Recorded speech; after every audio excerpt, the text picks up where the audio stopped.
Hello friends, welcome to Usha's Colorful World. I am going to narrate you a story, A Trip to Heaven. In the Babanki region of Uttar Pradesh, there once ruled a king. He had a minister, Ajit Singh by name, who was a wise and capable man. The king had complete confidence in his minister and took no important step without first consulting him.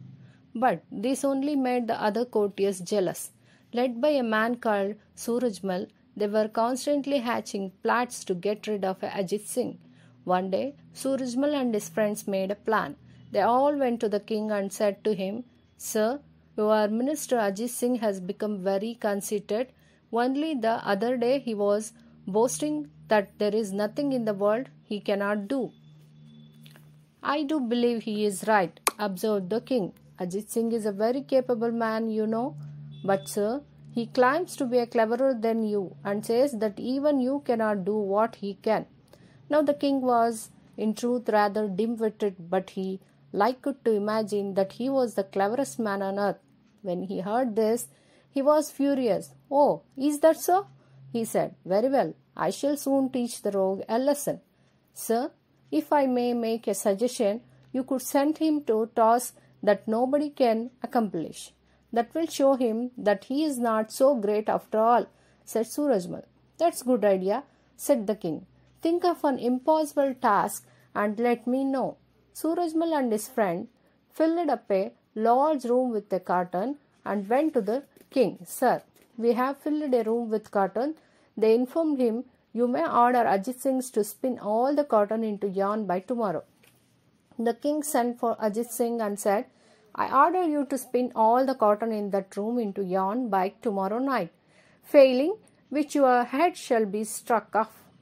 Ajit Singh was shocked at the unreasonable order, for he knew that the task was impossible for anyone at all. He spent a sleepless night worrying, and next morning, seeing no escape, he went towards the river to drown himself. On the way, he saw a hermit seated under a tree, eyes closed, deep in meditation. Ajit Singh touched the hermit's feet and stood by, waiting for his blessings before ending his own life. A little later, the hermit opened his eyes and saw a man standing before him. He immediately sensed that the man was in deep trouble. "What is it, my son?" he asked Ajit Singh.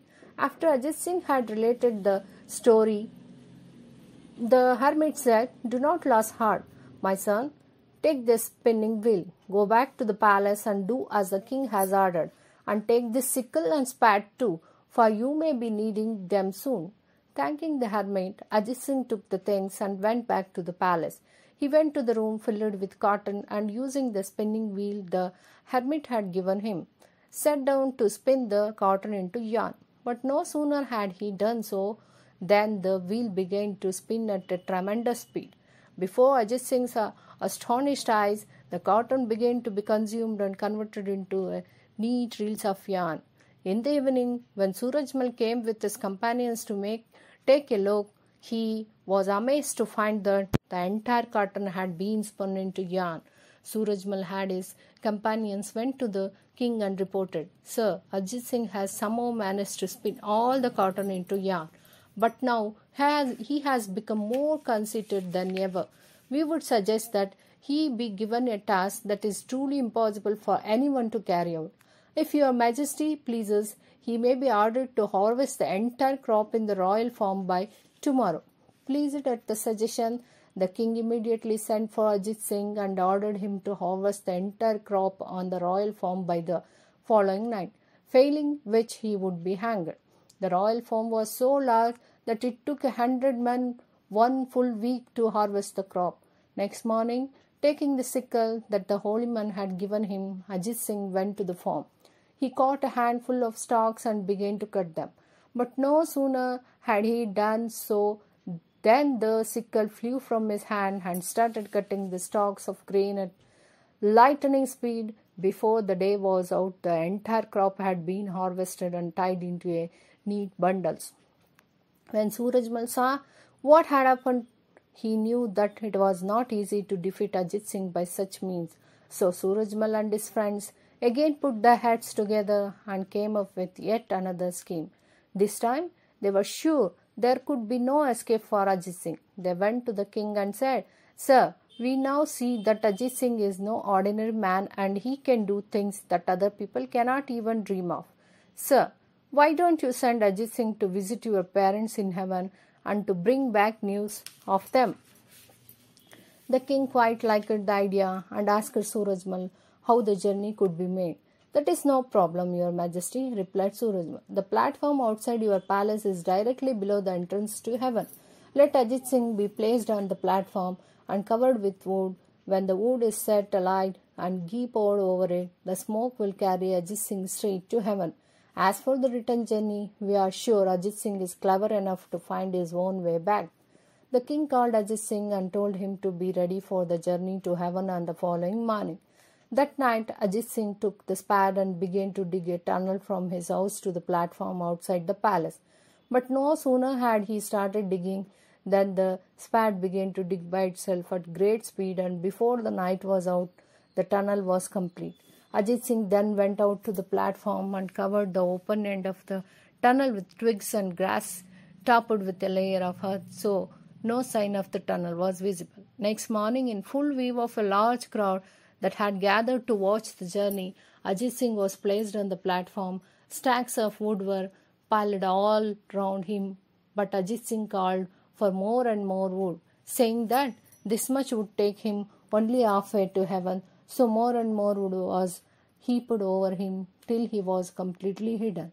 The wood was then set alight and ghee poured over it.